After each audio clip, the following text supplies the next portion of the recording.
Então vamos abrir a Bíblia. O título do meu sermão desta manhã é O Filho, o Cordeiro e o Holocausto. E eu quero fazer uma reflexão com você sobre a maior prova que um ser humano já passou, que foi o teste de Abraão ao sacrificar o seu filho Isaque.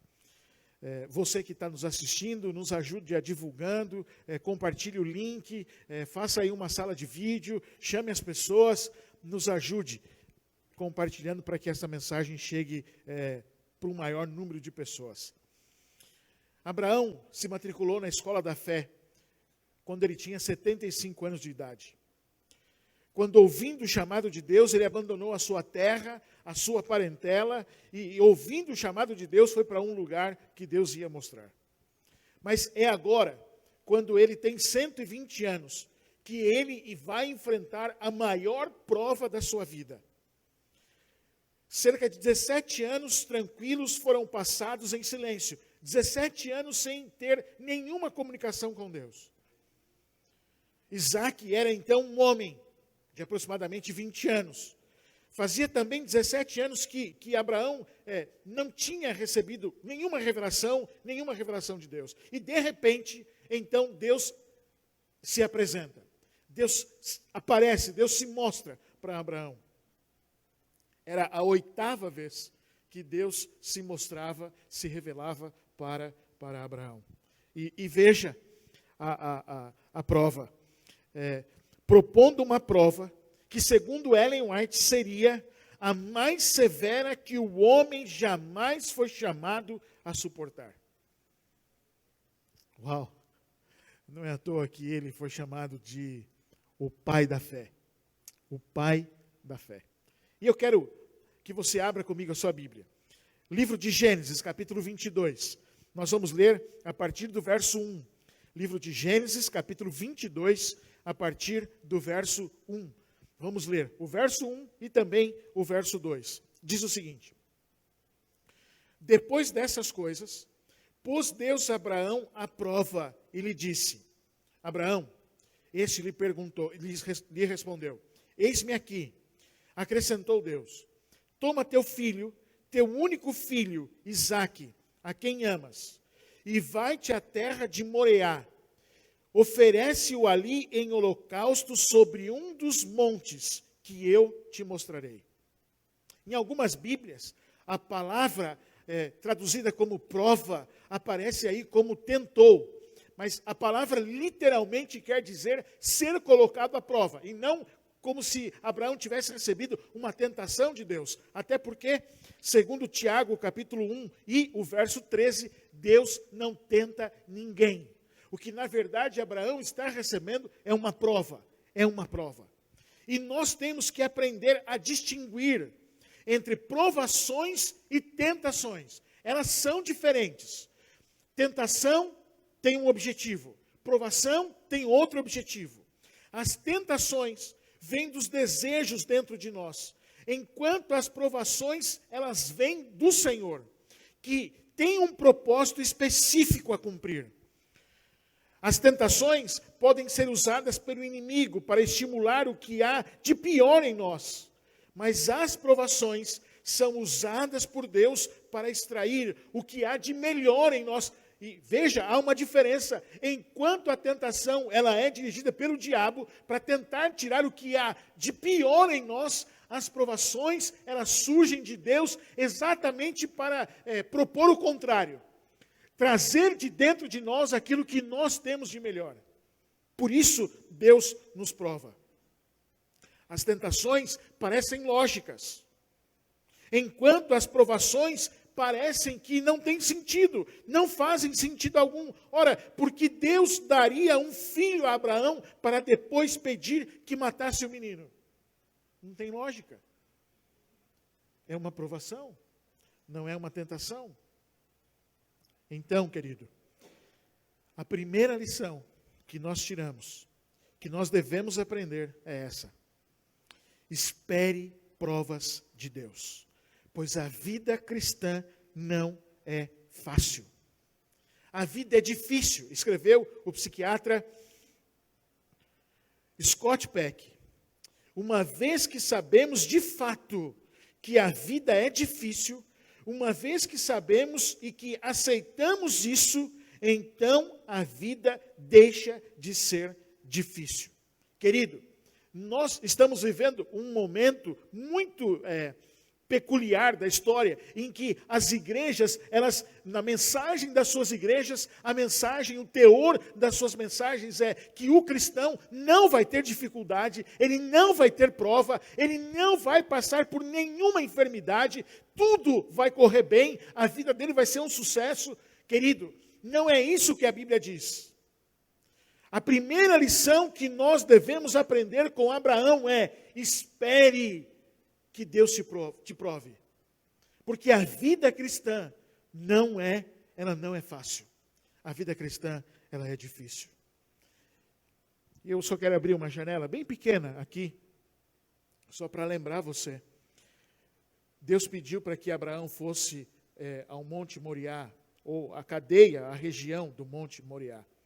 É exatamente nesse lugar, aonde, séculos depois, Salomão vai construir o templo. Séculos depois, é o mesmo lugar aonde Salomão vai construir o templo. Só um parênteses, só uma janelinha, só para você lembrar disso, não esquecer. A noroeste desse lugar ficava a colina que mais tarde, então, seria conhecida como Gólgota. Vamos voltar para a Bíblia, vamos continuar lendo essa história. Há mais coisas que nós podemos tirar daí e colocar em prática na nossa vida.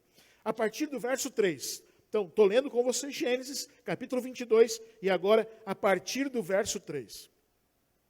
Levantou-se, pois, Abraão de madrugada, e tendo preparado o seu jumento, tomou consigo 2 dos seus servos e a Isaque, seu filho, rachou lenha para o holocausto e foi para o lugar que Deus lhe havia indicado. Ao terceiro dia, erguendo Abraão os olhos, viu o lugar de longe. Então disse a seus servos: esperai aqui com o jumento. Eu e o rapaz iremos até lá, havendo adorado, voltaremos para junto de vós. Até o verso 5. Estamos exatamente no momento em que eles chegam no lugar, e é o momento em que Abraão agora, ele dispensa os seus servos, e agora começa uma caminhada apenas com Isaque, o seu filho. No supremo teste da vida longa de Abraão, Abraão obedece a Deus sem fazer uma única pergunta, sem oferecer uma única objeção, e sem buscar conselho humano. E se você ler a história, você vai ver que ele sequer conversou com a sua esposa. Ele não questiona Deus. Por que isso, pastor? Por quê? Porque em questões que envolvem princípios, o cristão maduro só pede uma clara percepção do dever. Ele não pede explicações. Ele pede apenas que Deus lhe mostre uma clara revelação do dever. E Abraão tinha a certeza daquilo que Deus estava pedindo para ele. Abraão obedeceu a Deus pela fé. Ele sabia que Deus jamais entraria em contradição com suas promessas, de modo que se apegou à promessa de que por Isaque será chamada a sua descendência. Abraão creu em Deus, mesmo que lhe permitisse sacrificar o filho, poderia ressuscitar Isaque dentre os mortos. E lá no livro de Hebreus, você pode ler esta afirmação. Hebreus capítulo 11, a partir do verso 17, nós lemos: pela fé, Abraão, quando posto à prova, ofereceu Isaque. Estava mesmo para sacrificar o seu unigênito, aquele que acolheu alegremente as promessas, a quem se tinha dito: em Isaque será chamada a tua descendência, porque considerou que Deus era poderoso até para ressuscitá-lo dentre os mortos, de onde também figuradamente o recobrou. Nós vamos voltar aqui nesse texto daqui a pouquinho. Mas percebe, veja a fé desse homem. Ora, ele se fiou nas promessas. Deus havia prometido que dele faria uma grande nação. E se agora Deus pede para que ele matasse o seu filho, para que ele sacrificasse o seu filho, a crença, a fé de Abraão era: Deus pode ressuscitá-lo. Ele não vai deixar de cumprir a sua promessa. A fé não exige uma explicação. Ela descansa nas promessas. E essa é a segunda lição que você e eu temos que aprender com Abraão. Devemos viver pelas promessas e não pelas explicações. Devemos viver pela promessa de Deus e não pelas explicações. Talvez o verso 5, e eu vou chamar a sua atenção aí para o verso 5, seja o ponto principal aí de toda essa questão. Porque se nós traduzíssemos literalmente o verso 5, seria algo mais ou menos assim: eu e o menino, nós subiremos até lá, nós vamos adorar e nós voltaremos para cá. Abraão sabia exatamente que aquela adoração envolvia a morte do seu filho como oferta. E mesmo assim, ele diz: nós vamos subir, nós vamos adorar e nós vamos voltar. Querido, ele foi na certeza de que ele sacrificaria o seu filho. Mas ele foi na certeza de que o seu filho voltaria com ele de alguma forma, de alguma maneira, Deus iria ressuscitá-lo. Ele não precisou de explicações. Ele teve fé na promessa do Senhor. E eu quero ler com você, no livro Patriarcas e Profetas, diz: Satanás estava a postos para sugerir que ele devia estar enganado, pois que a lei divina ordena: não matarás, e Deus não exigiria o que uma vez proibira. Saindo ao lado de sua tenda, Abraão olhou para o calmo resplendor do céu, sem nuvens, e lembrou-se da promessa feita quase 50 anos antes, de que a sua semente seria numerosa como as estrelas. Se essa promessa devia cumprir-se por meio de Isaque, como ele poderia ser morto? Abraão era humano, como você e eu. Olha o que ela diz aqui: suas paixões e afeições eram semelhantes às nossas, mas não se deteve a discutir como a promessa poderia cumprir-se caso Isaque fosse morto. Nessa escola da fé, Abraão, ele já tinha visto o que acontecia quando ele tomava o lugar de Deus e quando ele queria ajudar Deus. E ele já tinha percebido que isso não dava certo. Lembra quando Sara sugeriu que ele tivesse um filho com a serva, com a escrava? Ele já sabia que não dava certo. Ele já tinha vivido tempo suficiente ao lado de Deus para saber que Deus não falha nas suas promessas. E ele acreditou nisso.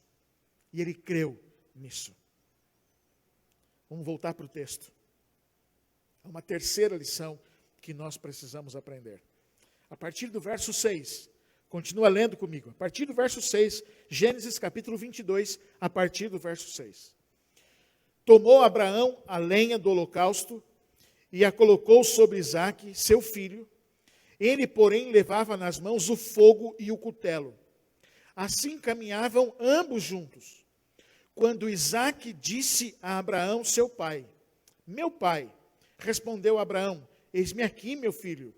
Perguntou-lhe Isaque: eis o fogo, a lenha, mas onde está o cordeiro para o holocausto? Aonde está?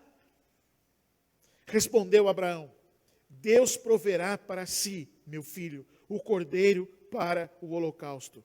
E seguiam ambos juntos. Chegaram ao lugar que Deus lhe havia designado. Ali edificou Abraão um altar. Sobre ele dispôs a lenha, amarrou Isaque, seu filho, e o deitou no altar em cima da lenha. E estendendo a mão, tomou o cutelo para imolar o filho. Mas do céu lhe bradou o anjo do Senhor: Abraão, Abraão! Ele respondeu: eis-me aqui. Então lhe disse: não estendas a mão sobre o rapaz, e nada lhe faça, pois agora sei que temes a Deus, porquanto não me negaste o filho, o teu único filho. E tendo Abraão erguido os olhos, viu atrás de si um carneiro preso pelos chifres entre os arbustos. Tomou Abraão o carneiro e ofereceu em holocausto em lugar do seu filho. E pôs Abraão por nome àquele lugar: o Senhor proverá. Daí dizer-se, até ao dia de hoje, no monte do Senhor se proverá. No monte do Senhor se proverá. Deus proverá. Deus proverá. Querido, esta é a terceira lição que você e eu temos que aprender com Abraão. Deus proverá. Seja qual for a circunstância, o momento, a situação, a necessidade, Deus sempre proverá. É nesse contexto que aparece a expressão Jeová Jireh. Deus proverá. E não se esqueça que a fé verdadeira, ela se mostra na obediência. Deus proverá para si um cordeiro. E de fato, foi exatamente o que aconteceu. Abraão é impedido de sacrificar o seu filho. E quando ele se dá conta, ele encontra um cordeiro. Deus havia preparado um cordeiro. O tempo não permite a gente falar sobre Isaac. Talvez num outro momento a gente fale apenas sobre Isaac e a sua atitude. A gente precisaria de mais tempo para isso.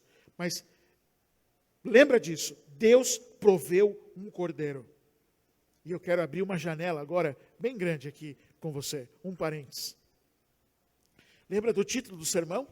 O filho, o cordeiro e o holocausto. Vamos fazer um paralelo dessas três coisas com Cristo. Vamos ver como que elas se encaixam, como elas se representam. Olha só. Abraão, vosso pai. Palavras de Jesus. Estou lendo João capítulo 8, verso 56. Abraão, vosso pai, alegrou-se por ver o meu dia, viu e regozijou-se. Ou seja, naquele momento em que Deus impede Abraão de sacrificar o seu filho, e naquele momento em que ele provê um cordeiro, é mostrado para Abraão o plano da salvação, o plano da redenção. E qual seria o verdadeiro cordeiro? É naquele momento. O pai e o filho. O pai amoroso de Isaac estava perto dele. Mas Jesus foi abandonado por seu pai quando se fez pecado por nós. Olha as diferenças. O filho precisava morrer. No caso de Isaac, um substituto morreu em seu lugar. Mas ninguém podia assumir o lugar de Jesus na cruz. Ele era o único sacrifício capaz, de modo completo e definitivo, de tirar os pecados do mundo. Deus proveu o cordeiro. A resposta à pergunta de Isaac, onde está o cordeiro? Foi dada por João Batista, séculos depois. Quando João Batista vê Jesus, ele diz: eis aí o cordeiro de Deus que tira o pecado do mundo. O filho, ele leva o fardo do pecado. É interessante que a lenha, ela seja mencionada 5 vezes nessa narrativa. E é curioso o fato de que Isaac, ele não começa a carregar a lenha até que eles cheguem até o momento ali do monte. E algumas pessoas querem dizer que a lenha é uma representação da cruz. Eu acho que não é. Eu acho que a lenha é uma representação dos nossos pecados. A lenha não parece um símbolo da cruz, pois Jesus não carregou sua cruz o caminho todo até o Calvário. A lenha parece retratar o fardo do pecado que Jesus levou por nós. Abraão tomou a lenha e colocou sobre Isaac, seu filho. E segundo Isaías, capítulo 53, o Senhor fez cair sobre ele, Jesus, a iniquidade de nós todos. O Filho foi ressuscitado dentre os mortos. Esse é o último paralelo, e aí a gente fecha essa janela. Jesus foi ressuscitado dos mortos. O Filho foi ressuscitado dos mortos. É fato, Isaac, ele não morreu, literalmente. Mas lembra do texto que a gente leu lá em Hebreus? Que de forma figurada ele foi livrado da morte, ele ressuscitou. Querido, Abraão ergueu o cutelo e ele não ia hesitar. Ele ia sacrificar o menino. Então, num sentido, Isaac ressuscitou ou nasceu de novo. É interessante o fato que Abraão voltou para onde estavam os dois servos, mas o texto não menciona mais a Isaac. Isaac não aparece mais. Sabe quando Isaac vai aparecer? Isaac só vai aparecer agora quando, por ocasião do seu noivado e casamento. Quando ele vai se encontrar com a sua noiva. E a mesma coisa, querido, se repete com Cristo.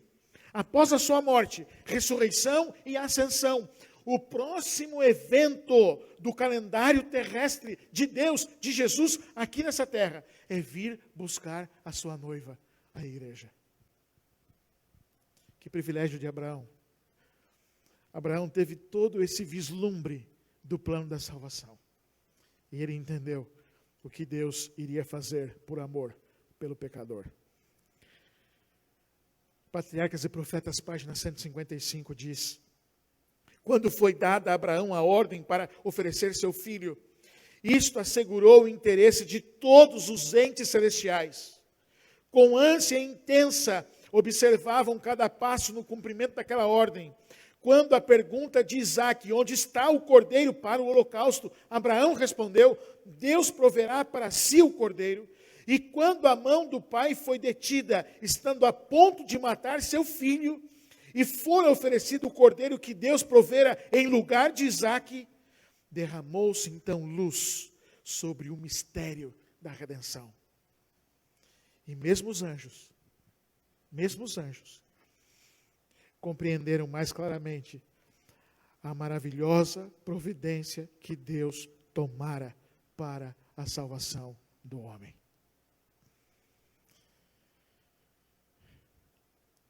Todo aquele momento, essa narrativa, toda essa história, ela tinha um objetivo. Ela não serviu só para Abraão ter um vislumbre do plano da redenção. Inclusive, esta história serviu para os seres celestiais entenderem um pouco mais a respeito da salvação. E eu quero fazer uma pergunta para você.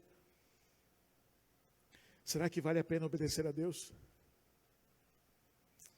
Será que vale a pena ser fiel a Deus, à vontade de Deus, aos princípios de Deus? O tempo todo, você e eu somos questionados a respeito disso. E talvez nós não tenhamos passado prova maior ou do tamanho da que Abraão passou. Mas o tempo todo nós somos questionados. Vale a pena ser fiel a Deus? Vale a pena? Capítulo 22 de Gênesis. A partir do verso 15. Então do céu bradou pela segunda vez o anjo do Senhor a Abraão e disse: jurei por mim mesmo, diz o Senhor, porquanto fizeste isso e não me negaste o teu único filho, que deveras te abençoarei e certamente multiplicarei a tua descendência, como as estrelas dos céus e como a areia da praia do mar. A tua descendência possuirá a cidade dos seus inimigos. Nela serão benditas todas as nações da terra, porquanto obedeceste a minha voz. Então voltou Abraão aos seus servos, e juntos foram para Berseba, onde fixou a sua residência, a sua morada. Querido, compensa ser fiel a Deus? Compensa obedecer a Deus, mesmo que pareça uma loucura aquilo que Deus pede, mesmo que pareça algo ilógico aquilo que Deus está pedindo? Esta é a prova de que vale a pena ser fiel. Vale a pena obedecer a Deus. A recompensa, por ter passado na prova, foi o retorno do filho da beira da sepultura. E não apenas isso, mas também a renovação das promessas relativas à multiplicação da semente de Abraão e a certeza da vitória sobre os seus inimigos e seu papel como canal de bênção para todas as nações da terra. Deus deu Isaque a Abraão. Presta bem atenção nisso. Deus deu Isaque a Abraão e Abraão devolveu Isaque a Deus. Notaram? Deus deu Isaque a Abraão e Abraão devolve Isaque para Deus. Devemos cuidar para que as dádivas de Deus não tomem o lugar de Deus. Entenderam? Nós precisamos cuidar para que as bênçãos de Deus, as dádivas de Deus, elas não tomem o lugar de Deus. E esta é mais uma lição que você e eu temos que aprender com Abraão. Há muitas pessoas que estão mais afim das bênçãos de Deus do que do próprio Deus. Isso é uma coisa muito séria. Não permita que as bênçãos de Deus tome o lugar de Deus. Para concluir, para nós terminarmos, hoje aprendemos 4 lições. 4 lições sobre esta passagem, sobre essa narrativa de Abraão. Vamos recapitular? A primeira, espere provas de Deus. Pois a vida cristã não é fácil. Não é fácil. Notou que eu não disse impossível. Eu disse que não é fácil. Difícil não quer dizer impossível. Espere provas.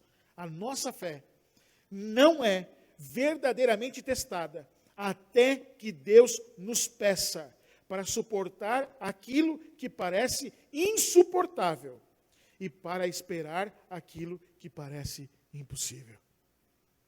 Espere provas. Deus vai provar você. Essa é a primeira lição. A segunda lição. A fé, ela não exige uma explicação.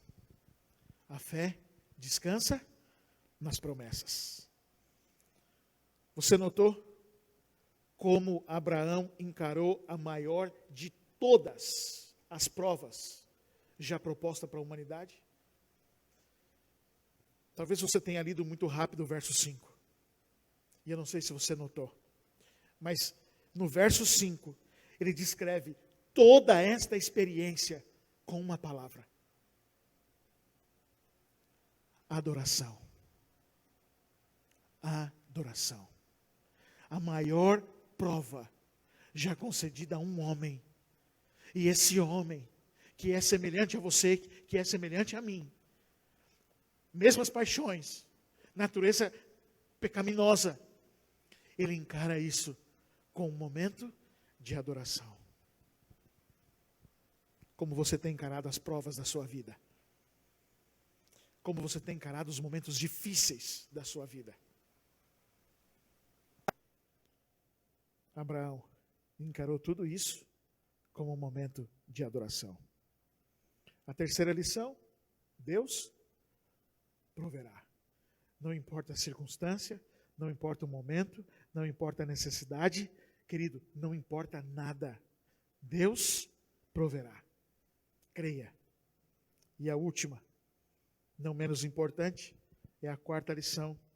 Devemos cuidar para que as dádivas de Deus não tomem o lugar de Deus.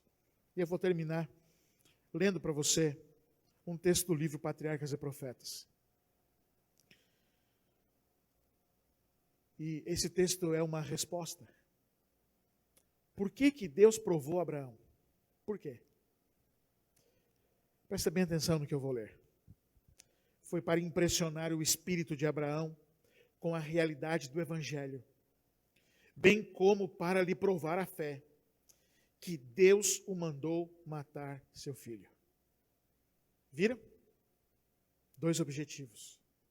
Primeiro, mostrar a Abraão a realidade do Evangelho. Mostrar para Abraão a realidade do pecado. Você conhece, querido, você conhece os textos na Bíblia em que diz que se não há derramamento de sangue, não pode haver remissão de pecados. E o mesmo autor também diz que o sangue de animais, eles não podem purificar pecados. Qual é o objetivo dessa prova? Mostrar para Abraão a essência, o significado do Evangelho. Provar a fé de Abraão. Colocar à prova a sua fé. A angústia que ele sofreu durante os dias tenebrosos daquela terrível prova foi permitida para que compreendesse por sua própria experiência algo da grandeza do sacrifício feito pelo infinito Deus para a redenção do homem. Num momento, ou num pequeno momento, Abraão sentiu no coração o que Deus sentiu ao abandonar o seu filho na cruz. No momento em que ele ergue o cutelo para sacrificar o seu filho, o sentimento, ele pôde ter um pouquinho daquilo que Deus iria sentir quando o seu filho fosse declarado pecado na cruz do Calvário. Nenhuma outra prova poderia ter causado a Abraão tal tortura de alma como fez a oferta de seu filho. Deus deu seu filho a uma morte de angústia e desprezo.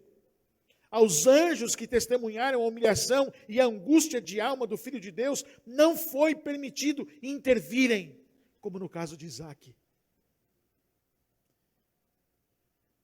Mesmo quando a gente faz esses paralelos, né, eles são falhos. Né? Deus interveio no sacrifício de Isaque, mas ele não pôde intervir no sacrifício do seu filho. Lá, naquele momento, não houve nenhuma voz que clamasse: basta. A fim de salvar a raça decaída, o Rei da Glória rendeu a vida. Que prova mais forte se pode dar da infinita compaixão e do amor de Deus?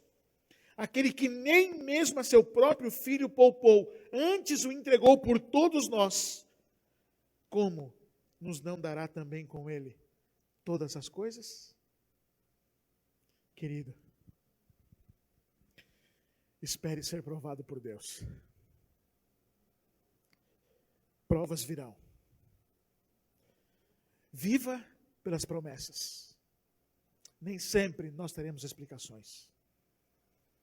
Deus proverá. Deus proverá. E jamais deixe que as bênçãos de Deus tome o lugar de Deus. Tudo isso aconteceu para que Abraão tivesse uma ideia do que seria o resgate da humanidade. E hoje, além da história de Isaque, que foi apenas uma figura, nós temos a prova. Nós temos a própria entrega de Jesus Cristo por você e por mim, para que você fosse salvo, para que eu fosse salvo.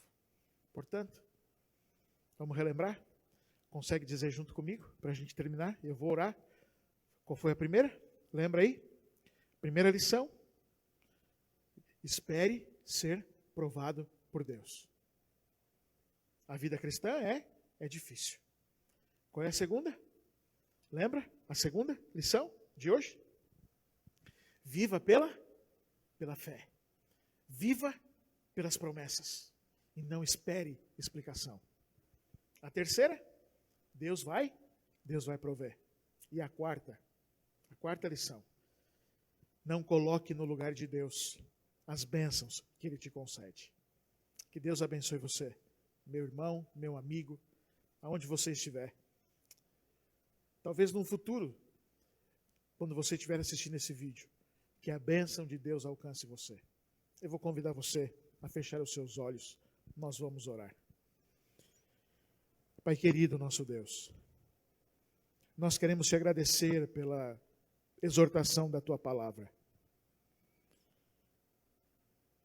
Sabemos que seremos provados, seremos testados, porque a vida cristã, ela não é fácil.